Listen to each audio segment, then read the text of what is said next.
नमस्कार साथियों, मैं सीमा गुप्ता आज आप सभी के बीच करंट अफेयर्स में वे तमाम महत्वपूर्ण क्वेश्चन को लेकर आई हूँ जो कि परीक्षा के दृष्टिकोण से अत्यंत ही महत्वपूर्ण है। और आज के इस क्लास में सबसे पहला प्रश्न है, और only home a climate appeal to the world पुस्तक किसने लिखा? तो उत्तर होगा साथियों दलाई लामा। और यह पुस्तक आप सभी के परीक्षा के दृष्टिकोण से अत्यंत ही महत्वपूर्ण है, तो अवश्य ही इसको ध्यान में रखेंगे। और इस पुस्तक के संबंध में जो पुस्तक का प्रारूप है वो मैं कम्युनिटी बॉक्स में आप सभी को उपलब्ध कराई हूँ। अवश्य वहाँ जाइएगा, देखिएगा, ताकि आपको पुस्तक की रूपरेखा पता चले और आपके सबकॉन्शियस माइंड में अवश्य ही वो पुस्तक की रूपरेखा जाए। और जब ये पुस्तक आए तो आप किसी भी रूप से इस क्वेश्चन को गलत न करें। दूसरा क्वेश्चन बनता है, शून्य सड़क मृत्यु दर किस वर्ष तक प्राप्त करने का लक्ष्य भारत सरकार द्वारा रखा गया है? दूसरा प्रश्न है, शून्य सड़क मृत्यु दर किस वर्ष तक प्राप्त करने का लक्ष्य भारत सरकार द्वारा रखा गया है? उत्तर हो जाएगा साथियों वर्ष 2030 रखा गया है। ठीक है, और ये भी परीक्षा के दृष्टिकोण से महत्वपूर्ण है। नेक्स्ट क्वेश्चन है, भारत के पहले प्राइवेट रॉकेट के इंजन का सफल परीक्षण किस कंपनी ने किया? भारत के पहले प्राइवेट रॉकेट के इंजन का सफल परीक्षण किस कंपनी ने किया? तो उत्तर हो जाएगा साथियों स्काई रूट एरोस्पेस। स्काई रूट एरोस्पेस। और इसी के साथ आप सभी के परीक्षा के दृष्टिगत अंतरिक्ष से संबंधित जो आयोग वगैरह हैं, भारत के महत्वपूर्ण जो सैटेलाइट हैं, वे अत्यंत ही महत्वपूर्ण हैं। प्राय परीक्षा में भारत के इन दोनों क्षेत्रों से प्रश्न पूछा जाता है, इसलिए आप सभी अवश्य ही ध्यान में रखेंगे। और इस करंट के साथ मैं आपको अंतरिक्ष आयोग के बारे में भी बता देती हूँ।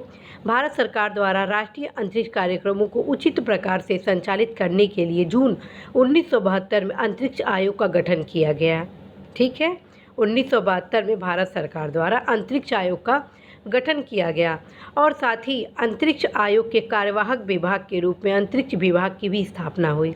परमाणु ऊर्जा विभाग द्वारा समर्थित स्वायत्त निकायों इसरो तथा भौतिक अनुसंधान प्रयोगशाला को अंतरिक्ष विभाग के ही अधीन कर दिया गया। अंतरिक्ष आयोग का कार्य नीतियाँ बनाने और भारतीय अंतरिक्ष कार्यक्रम के क्रियान्वयन को देखना है, जिससे देश के सामाजिक आर्थिक लाभ के लिए अंतरिक्ष विभाग और प्रौद्योगिकी के विकास और एप्लीकेशन को प्रोत्साहित किया जा सके। अंतरिक्ष विभाग इन कार्यक्रमों का क्रियान्वयन किसके माध्यम से करता है?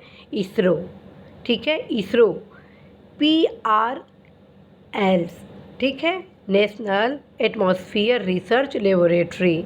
ठीक है, north eastern space application centre और सेमीकंडक्टर लेबोरेटरी के जरिए करता है। ठीक है, सरकारी स्वामित्व वाली एक कंपनी के रूप में वर्ष 1992 में स्थानीय एंट्रिक्स कॉरपोरेशन अंतरिक्ष संबंधी उत्पादों और सेवाओं का विपणन करता है।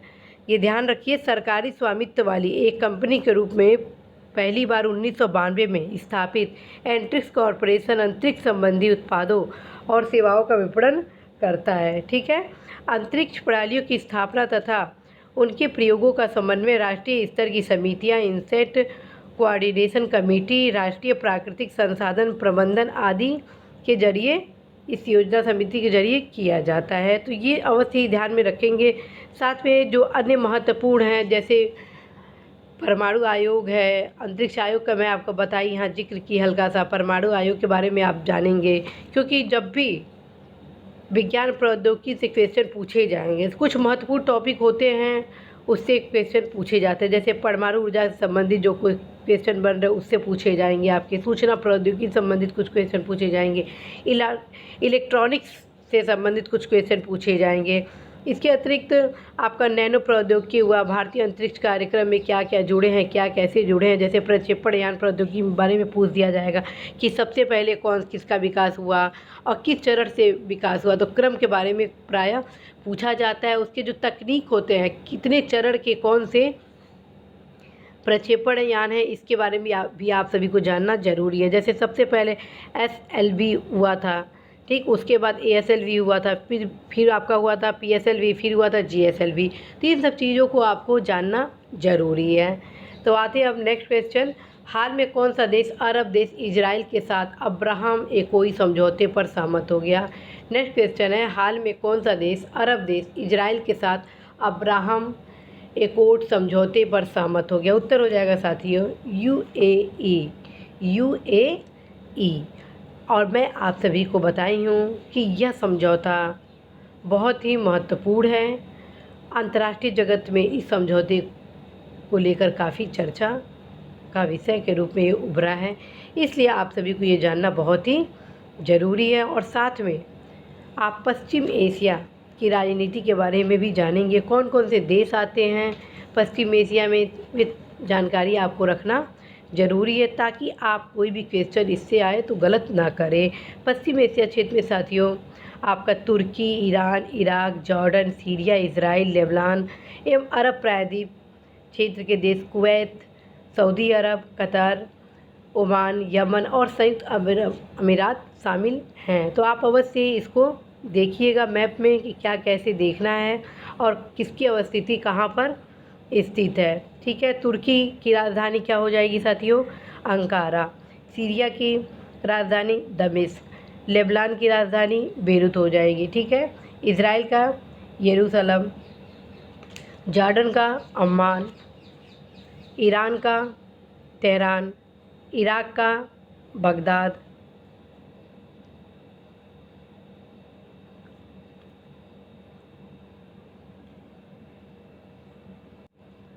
सऊदी अरब का रियाद, कतर का दोहा, यमन का साना, संयुक्त अरब अमीरात का अबू धाबी। इसी प्रकार ओमान का क्या हो जाएगा राजधानी? तो मस्कट हो जाएगा। तो आप अवश्य इन सब चीज़ों को आप देखेंगे, राजधानियों को देखेंगे, उनके जो महत्वपूर्ण शहर है वो देखेंगे, प्लस ये भी देखेंगे कौन सा देश पश्चिम एशिया का कौन सा ऐसा देश है जो किस सागर से लग रहा है, महासागर से लग रहा है, कौन सी खाड़ी उनको अलग कर रही है, कैसे फारस की खाड़ी, लाल सागर, क्या मतलब पूरा आपको लोकेशन देखना है कि किस सिचुएशन में वो लोग अवस्थित हैं। तो इसी के साथ साथियों कि आप अवश्य ही करेंट पे अपनी पकड़ को मजबूत करेंगे और आप अपने लक्ष्य में सफल होंगे। मैं सीमा गुप्ता आज आप सभी से विदा लेती हूँ। नमस्कार।